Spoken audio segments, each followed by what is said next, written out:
Welcome back to Global Headlines. Today's news is a wild ride. From Trump's Pentagon plans to a tragedy near the CDC and a rare win for teen mental health, we've got it all. California and Texas are in a redistricting showdown, and the cosmos is putting on a show with a 6-planet alignment and the Perseid meteor shower. Plus, we'll debunk the latest viral myth about the Simpsons predicting the future. It's a packed show. Politics, space, and a few bad jokes. Let's get you caught up, fast. Let's dive into a story that sounds like it's ripped straight from the script of an action-packed blockbuster. We're talking high stakes, international intrigue, and a potential military showdown. Buckle up, because this is more than just political rhetoric. It's a proposal that could redefine U.S.-Mexico relations and the very nature of the war on drugs. Former President Trump, never one to shy away from bold moves, is reportedly pushing the Pentagon to draw up detailed plans. These plans involve potential military action against Mexican drug cartels, a move that would have profound implications for both countries. We're talking about a scenario that could escalate quickly and change the landscape of border security forever. The core of the idea? To officially designate these cartels as foreign terrorist organizations, or FTOs. This designation would provide the U.S. government with the legal justification, at least in their view, to use military force against them. It's a significant escalation from current strategies. This would unlock a range of powerful tools, allowing the U.S. to freeze cartel assets, impose travel bans on their members, and most dramatically, potentially launch military strikes against cartel operations south of the border, essentially treating these cartels with the same level of threat as groups like ISIS or Al-Qaeda. But here's where things get complicated. There's a major roadblock. The Mexican government is vehemently opposed to this idea. President López Obrador has strongly condemned the proposal, calling it a blatant violation of Mexico's sovereignty and a dangerous overreach by the U.S. Imagine the roles reversed. Imagine if Mexico decided to send its troops into the United States to deal with, say, a domestic extremist group or a powerful gang. Yeah, that's not going to happen. The outcry would be deafening. Trump's proposed move is undeniably bold and predictably controversial, sparking heated debate on both sides of the border. It's clearly aimed at energizing his political base, tapping into a deep-seated desire for a tough-on-crime approach and a secure border. The Pentagon is now in a difficult position, tasked with the awkward and potentially futile job of planning a military operation that may never actually be authorized. Moreover, they'd be planning a war against an enemy that is deeply embedded within civilian populations, making any military action incredibly complex and risky. Cartels are not conventional armies. They're intricate networks, deeply woven into the fabric of local communities and regional economies, making them incredibly difficult to target with traditional military strategies. Critics are already warning that this approach could easily spiral into a never-ending forever war on the border, with no clear path to victory, a high risk of civilian casualties, and a complete lack of a viable exit strategy. The long and costly wars in Afghanistan and Iraq serve as stark cautionary tales about the potential pitfalls of military intervention in complex, asymmetrical conflicts. The big question remains, will Trump actually follow through with this drastic plan, or is this all just elaborate campaign posturing designed to rally support and grab headlines? Either way, it's a high-stakes gamble, a move that could potentially deliver a significant blow to organized crime and drug trafficking, or trigger a full-blown foreign policy disaster with long-lasting consequences. Either way, the international community is watching with bated breath, and the Pentagon is definitely sweating under the immense pressure of planning for a scenario that could redefine U.S. foreign policy for years to come. Now to Atlanta, a vibrant hub of culture and commerce in the heart of the South, where a shocking act of violence unfolded near the very symbol of public health and safety, the CDC headquarters. The Centers for Disease Control and Prevention, an institution dedicated to protecting lives around the globe, found itself in the shadow of tragedy. A lone gunman, motive still unclear, opened fire in a brazen act of aggression, shattering the sense of security in the area. Tragically killing a police officer who was bravely serving and protecting the community. His sacrifice will not be forgotten.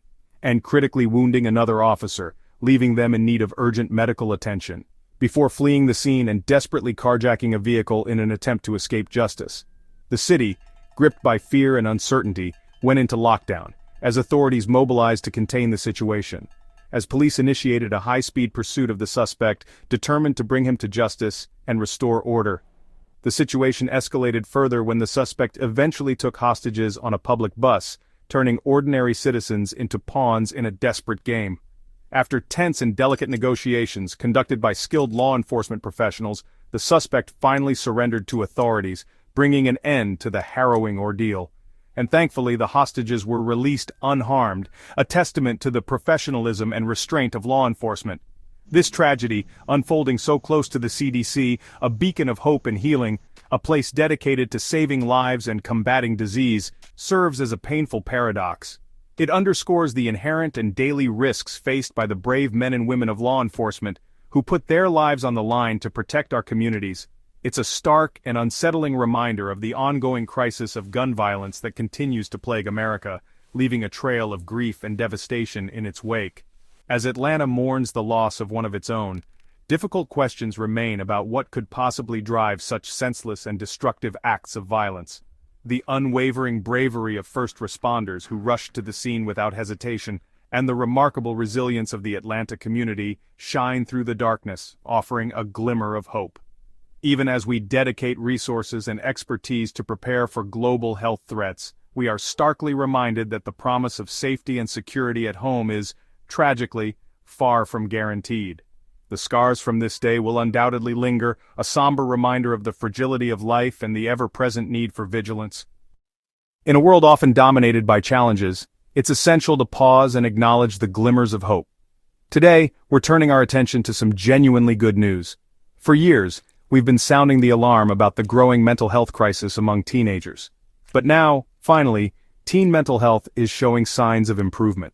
A new federal report offers a beacon of optimism, revealing that fewer high schoolers are reporting persistent feelings of sadness or hopelessness.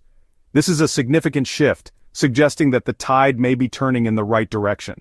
While the numbers are still high, reflecting the ongoing struggles many young people face, it's crucial to acknowledge the progress we're seeing, because for the first time in a decade, the trend is moving in the right direction. This positive trajectory offers a renewed sense of hope for the future. Especially notable is the finding that fewer teenage girls are seriously considering suicide. This is a particularly encouraging development, given the disproportionate impact mental health challenges can have on young women. Experts credit a combination of factors for this positive shift, including destigmatization and open conversations on social media platforms. Young people are increasingly using these platforms to share their experiences and seek support. And, crucially, better school support systems are being put in place. Schools are responding to the crisis by hiring more counselors and teaching essential coping skills to help students manage stress and anxiety. They're also adopting a more holistic approach, addressing the whole student, recognizing that well-being is just as important as academics. It's not a finish line, and there's still much work to be done, but it's undeniable progress.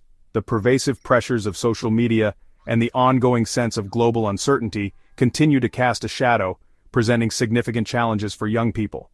But this glimmer of improvement is a hopeful sign that we're moving in the right direction.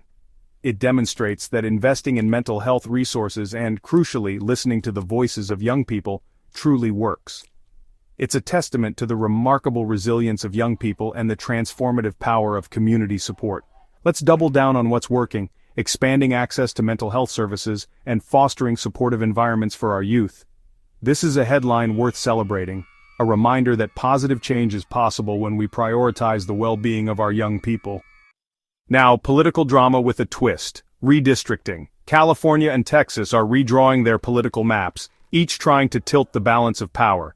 California's new maps could flip Republican seats to Democrats, sparking accusations of gerrymandering. It's payback for years of aggressive redistricting in Texas and other red states. The fight is less about voters and more about politicians choosing their voters. This battle could end up in court, with national consequences. Gerrymandering pushes candidates to extremes and leaves moderates voiceless. The lines drawn now will shape Congress for a decade. Sometimes the biggest political fights are fought with maps, not speeches. Let's look up. 6 planets are aligning in a rare cosmic event. Mercury, Mars, Jupiter, Saturn, Uranus, and Neptune are lining up in the pre-dawn sky. It's not a perfect line, but from Earth it's a stunning sight. These alignments are rare, happening only every few years or decades. To see it, find a dark spot before sunrise. Jupiter and Saturn are brightest, Mars glows red, Mercury is tricky, and Uranus, Neptune need binoculars. Stargazing apps can help you spot them. Events like this remind us of our place in the universe. Amid daily chaos, the cosmos offers perspective and awe. Set your alarm, grab a coffee, and enjoy the show. It's a free cosmic spectacle, don't miss it. As if the planet parade wasn't enough, the Perseid meteor shower is here. It's the summer's best celestial show, up to 100 meteors an hour at its peak. This year a full moon will make faint meteors harder to see, but the brightest fireballs will still dazzle. Peak nights August 12th and 13th. Find a dark spot, let your eyes adjust and look up. No telescope needed, just your eyes and a sense of wonder. The Perseids have been observed for millennia, connecting us to generations past. Even with the moon, it's a must-see event. Disconnect from screens, connect with the cosmos, make a wish, tell a story, and marvel at the universe's fireworks. The magic is real, just look up, don't miss it. Back to Earth. Big news for Indian students dreaming of studying in the U.S. Education USA is hosting university fairs across India, bringing American schools directly to you. These events demystify the application process. Tests, essays, visas, and more. Meet real university reps, ask questions, and get advice on choosing and financing your education. The U.S. wants more international students, especially from India, recognizing their academic and cultural contributions. It's a smart move. Diversity keeps campuses dynamic. For students, it's a chance to go beyond brochures and make real connections. This is soft power at work, building bridges through education, not politics. If you're dreaming big, don't miss these fairs. Education opens doors. Go get your future. Time to bust a viral myth. No, the Simpsons did not predict Trump's death. A fake image of Trump in a coffin went viral, but no such episode exists. Fact-checkers and fans confirm it's a digital forgery. The Simpsons has made thousands of jokes over decades. Some come true by chance, not prophecy. This is confirmation bias. We remember the hits, forget the misses. Hoaxers exploit the show's reputation to spread fakes. Spreading false rumors about anyone's death is irresponsible and cruel. Before sharing, ask, is this plausible? A quick search can debunk most viral claims. The Simpsons is brilliant satire, not a crystal ball. Enjoy the show, but don't believe everything you see online. Let's keep our media literacy sharp. That's all the time we have for today. From Trump's evolving border plans to the unfolding tragedy in Atlanta, a significant win for teen mental health initiatives, and breathtaking cosmic wonders high above, it's certainly been a whirlwind of information. We covered intense political battles, crucial educational opportunities, and thoroughly debunked a viral myth circulating online. Today's diverse stories truly show the range of what shapes our world. Stay informed, stay curious always, and always look for moments of hope and wonder. Out of all of that, which headline surprised you the most? Let us know your thoughts in the comments section below. Thanks so much for watching Global Headlines. We'll see you next time.